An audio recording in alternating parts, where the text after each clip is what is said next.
Let's talk about the future. Just how much future is there? And how much do we really care about anyway? In the field of time studies, or chronocriticism, I research how people understand time. To do this, I look at art and monuments ranging from the 20th century to well beyond the 30th century. Let me show you what I mean. Behind me is footage from the future past, the 1939 New York World's Fair.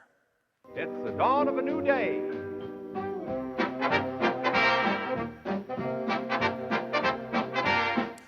The World's Fair was awash in the wonders of technology, symbolized by what you see behind me, the Trilon in the Perisphere, which promised to propel all peoples into a future of ecstatic, technophilic freedom. At the fair, you could ride upon General Motors' Futurama, a 36,000 square foot Aladdin-like ride, out of the Great Depression and 20 years into the future to see this world of tomorrow.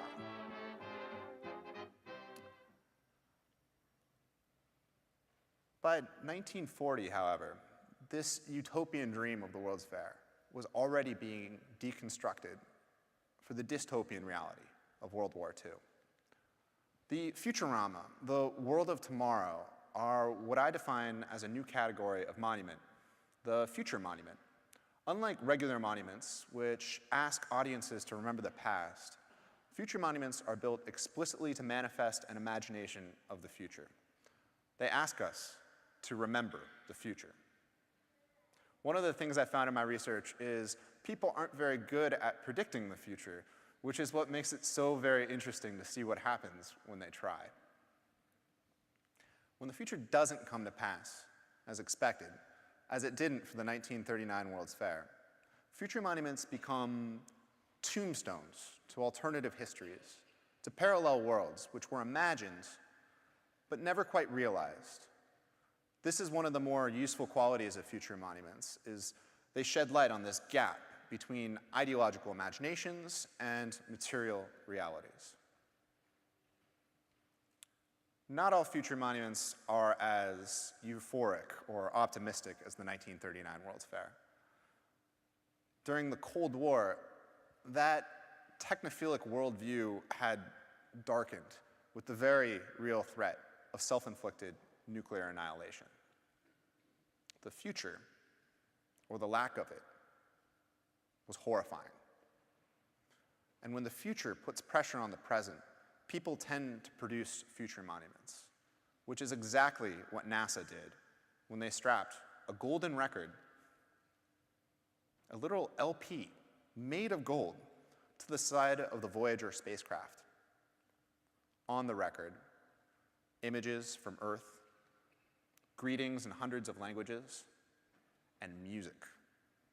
Bach, Navajo night chants, humpback whale songs, the late Chuck Berry, and what I'm playing for you now, Blind Willie Johnson's Dark Was the Night.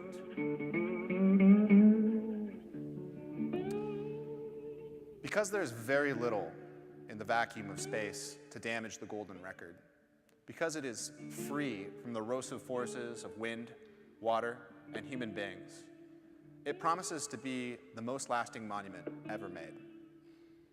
Some estimate that the golden record will be recognizable as such for millions, if not billions of years. By temporal comparison, the pyramids of Egypt look like melting mounds of butter in the desert. Even if we were to obliterate all vestiges of life on Earth, the golden record would still preserve some slice of us into cosmic perpetuity.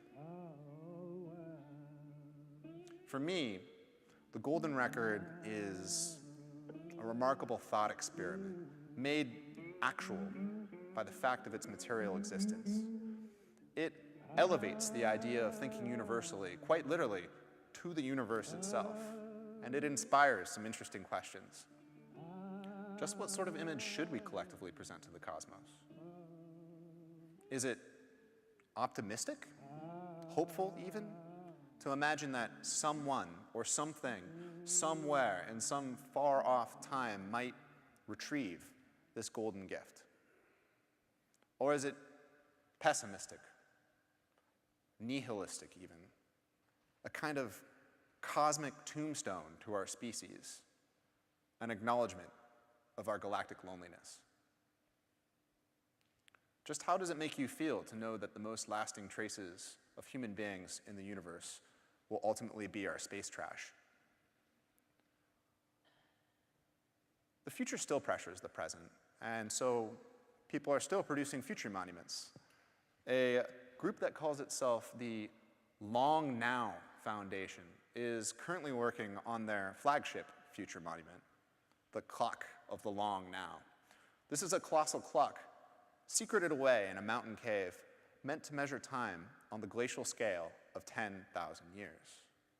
The clock ticks to attest the persistence of human beings, talks to impel mindfulness of the future, and cuckoos to celebrate the survival of us for yet another millennium. The question is then, what does it mean when the clock stops? Future monuments are just one avenue into the world of time theory.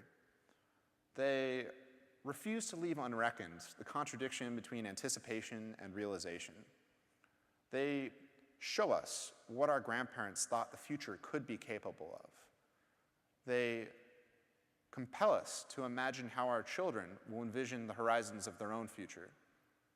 And they remind us that the future is not what it used to be. Thank you all for your time.